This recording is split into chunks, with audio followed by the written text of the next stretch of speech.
Hey, good morning, church family. Another week of reading the scriptures together. This week we started the book of Psalms. So we finished up Job last week, and now we're starting the book of Psalms, which is a very long book.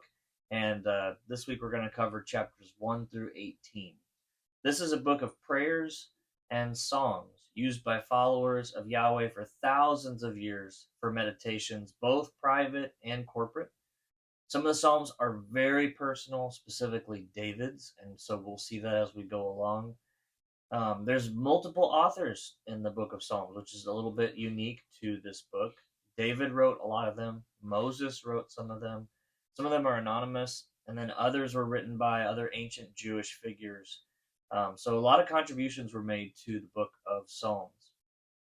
Yes, there's such a wide variety of psalms from the emotion or lament or just whatever's being expressed. You see praise, you see contrition, Mhm. you see asking the Lord to remember His own character through these.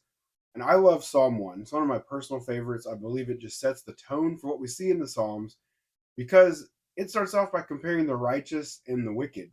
It tells us the one who delights in the Lord's instruction is well nourished, blossoming, and prosperous, and while the wicked are like dust in the wind, and they won't have a leg to stand on come judgment day. Psalm 1:6 says, The Lord watches over the way of the righteous, but the way of the wicked leads to ruin. All throughout the Psalms, like I said, we see so many emotions and tones and settings, but that truth remains and it remains the same all throughout. If we delight in the Lord's instruction, we are safe in His arms, come what may. So, from the highs of blessing to the lows of defeat and grief, the Psalms tell the story of God's faithful love, regardless of the circumstance of the writer. And I love that because that is a universal truth for the believer. Yeah, that's great. As we read through the Psalms, we will see passages pretty frequently that appear in the New Testament.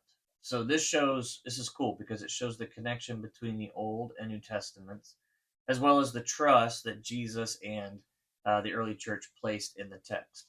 They knew the story, they saw the hand of God in the ancient days, and they saw the hand of God in their own days, and they knew from that and from the Lord's faithfulness and his promises, they knew that the hand of God would keep moving in days to come. So, one cool thought and question for you all this week: how are you seeing the Psalms in your life?